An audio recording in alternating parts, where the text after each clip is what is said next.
So my name is Kelsie Barlow. I am graduating in 3 days. Woo!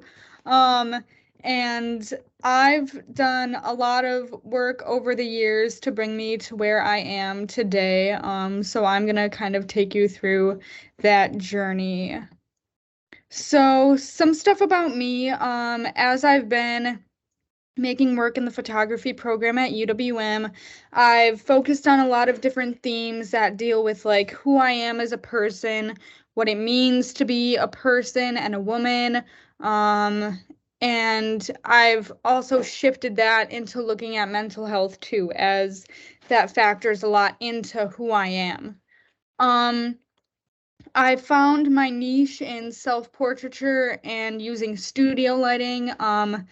I really enjoyed the Photoshop manipulation behind it and kind of getting to control your own space. Um, so that's something that I've predominantly worked with over the past couple of years. And some more stuff about me personally that might help cue you into like who I am as an artist and why I make the work I do.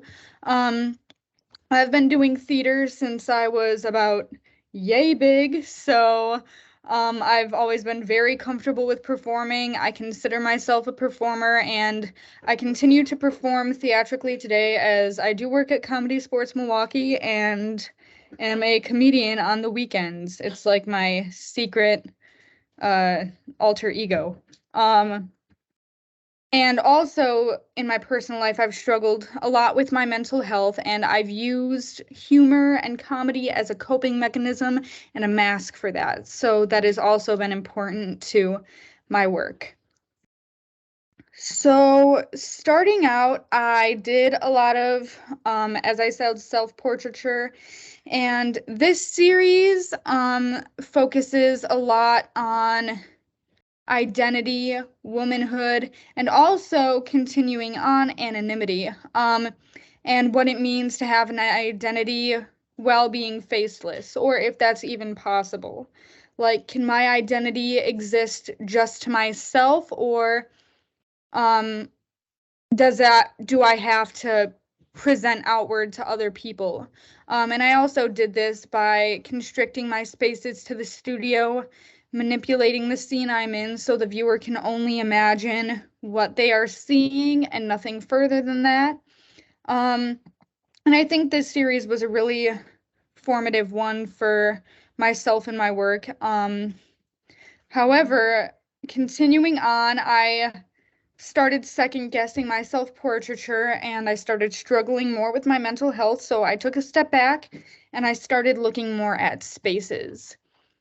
So for this, I started photographing spaces that I had previously had panic attacks in, um, and kind of focusing on that isolation of them and how to make them look the way I felt in them in those moments when I was having panic attacks.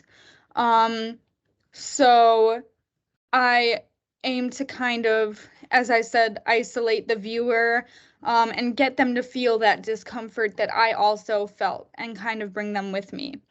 Um, I decided to move on from the photographs and move to a time-based media. So I did make a video where I used, hold on, let me find the timestamp. I'm only going to play a little bit. So I inserted myself into some of these spaces, and I still had myself removed from some of them.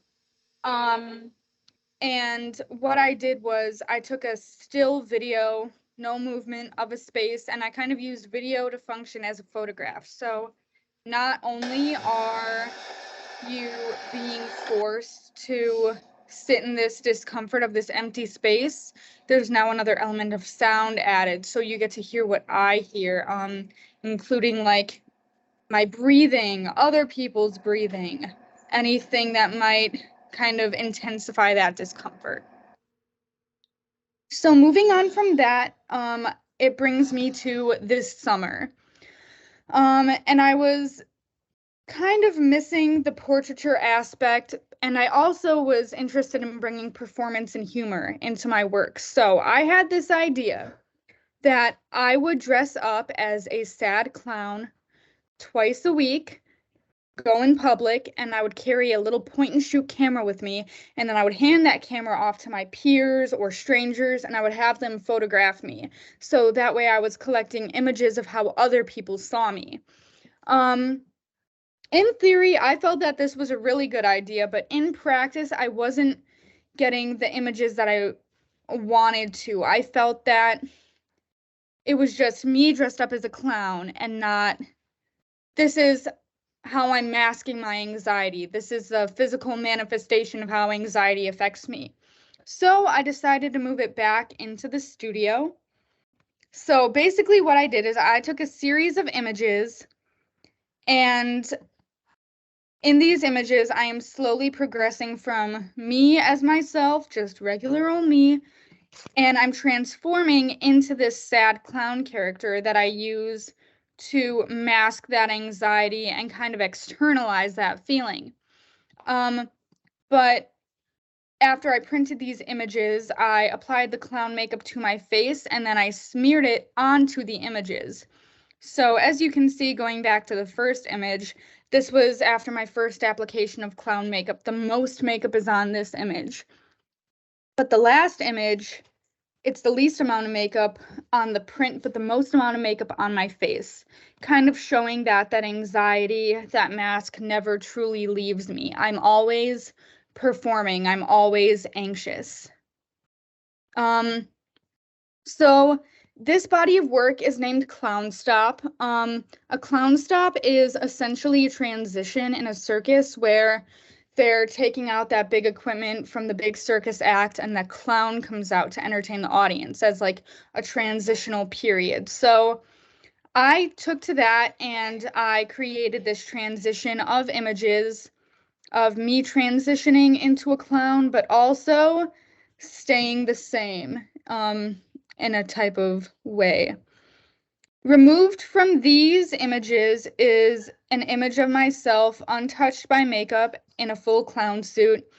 I decided to separate this image from the other ones because although it's a part of the transformation, in a way, it's its own thing. The clown is its own character. Once the clown is on, the clown is on. And I felt that needed to be separate from the other images. The costume was also a huge part of this series, so I decided to journal about my experiences with anxiety and mental health and how the sad clown character came to be. And I journaled that on the costume and I have it on display. I felt that it was super important to include my own narrative into the series and really take like the costume that I've been using as a mask and like have it there. I also created 2 GIFs and they are playing side by side next to each other, playing off of one another.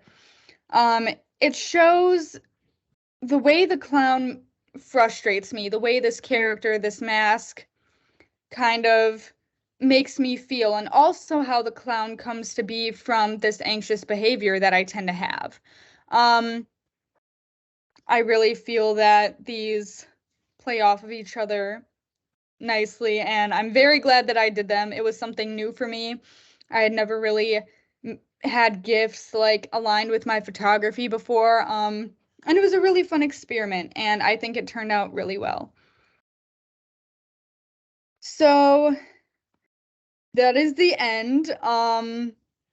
As Joseph said at the beginning, the gallery is up until the 17th, and the closing reception is from 3 to 5.